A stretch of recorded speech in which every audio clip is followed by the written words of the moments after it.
ಎಲ್ರಿಗೂ ನಮಸ್ಕಾರ. ನಮ್ಮ ಅಡುಗೆ ಚಾನೆಲ್ಗೆ ಸ್ವಾಗತ.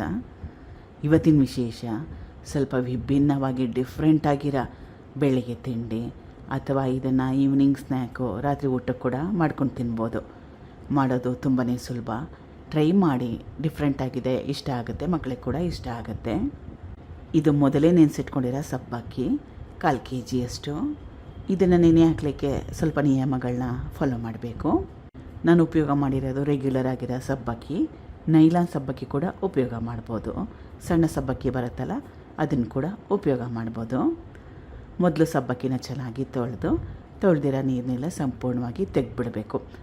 ಆಮೇಲೆ ಮತ್ತೊಮ್ಮೆ ಫ್ರೆಶ್ ಆಗಿರೋ ನೀರನ್ನ ಸಬ್ಬಕ್ಕಿ ಮುಳುಗಿ ಅದ್ರ ಮೇಲೆ 1 to 2 ಇಂಚಷ್ಟು ನೀರು ಬಿಡೋವರೆಗೂ ನೀರನ್ನ ಸೇರಿಸಿ 5 to 6 ಅವರ್ ನೆನೆ ಹಾಕಕ್ಕೆ ಬಿಡಬೇಕು.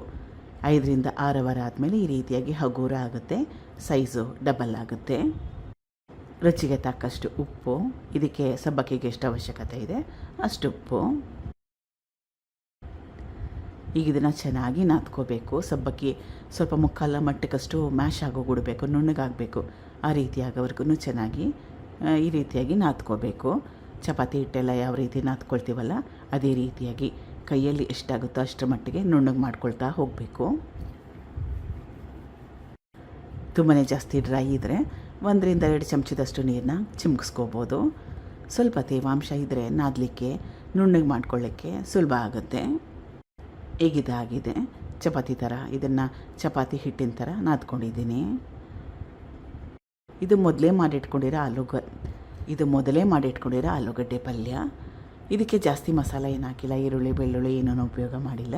ಸಾಸಿವೆ, ಕರಿಬೇವಿನ ಸೊಪ್ಪು, ಕೊತ್ತಂಬರಿ ಸೊಪ್ಪು, ಹಸಿರು ಮೆಣಸಿನಕಾಯಿ, ಸ್ವಲ್ಪ ಹಸಿ ಶುಂಠಿ, ಅರಿಶಿನ, ಆಮೇಲೆ ಬೆಂದಿರೋ ಆಲೂಗಡ್ಡೆನ ಸೇರಿಸ್ಕೊಂಡು ರುಚಿಗೆ ತಕ್ಕಷ್ಟು ಉಪ್ಪು, ಒಂಚೂರು ಲಿಂಬೆ ರಸನ ಸೇರಿಸ್ಕೊಂಡಿದ್ದೀನಿ.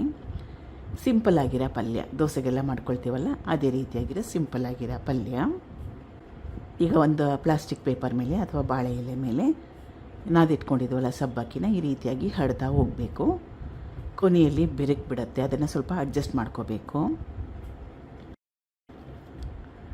ಇಷ್ಟರ ಮಟ್ಟಿಗೆ ಹರಡ್ಕೊಂಡ್ಮೇಲೆ ಕೈಯಲ್ಲಿ ತಗೊಂಡು ಇದ್ರ ಮೇಲೆ 1 to 2 ಟೇಬಲ್ ಸ್ಪೂನಷ್ಟು ಆಲೂಗಡ್ಡೆ ಪಲ್ಯ ಈ ರೀತಿಯಾಗಿ ಮುಚ್ಚಬೇಕು. ಸ್ವಲ್ಪ ಕಷ್ಟ ಆಗುತ್ತೆ, ಆದರೂ ಈ ರೀತಿಯಾಗಿ ಲಾಡು ಮಾಡೋಕ್ಕೆಲ್ಲ, ಉಂಡೆ ಕಟ್ಟೋಕ್ಕೆಲ್ಲ ಮಾಡ್ತೀವಲ್ಲ ಅದೇ ರೀತಿಯಾಗಿ ಸ್ವಲ್ಪ ಗಟ್ಟಿಯಾಗಿ ಪ್ರೆಸ್ ಮಾಡಬೇಕು. ನೋಡಿ, ಈ ಥರ ಕವರ್ ಆಗಿದೆ. ಮಿಕ್ಕಿರೋದೆಲ್ಲ ಸಬ್ಬಕ್ಕಿಗೆ ಇದೇ ರೀತಿಯಾಗಿ ಮಾಡ್ಕೋಬೇಕು. ಇದನ್ನು ಹಬೆಯಲ್ಲಿ ಬೇಯಿಸ್ಕೋಬೇಕು. ಸುಮಾರು ಒಂದು 15 ನಿಮಿಷ ಮೀಡಿಯಮ್ ಫ್ಲೇಮ್ನಲ್ಲಿ, ಹೈ ಫ್ಲೇಮ್ ಬೇಡ. ಹೈ ಫ್ಲೇಮ್ನಲ್ಲಿ ಏನಾದರೂ ಇದನ್ನು ಹಬೆಯಲ್ಲಿ ಬೇಯಿಸ್ಕೊಳ್ಳೋಕೆ ಹೋದರೆ ಒಡೆದೋಗೋ ಚಾನ್ಸಸ್ ಇರುತ್ತೆ.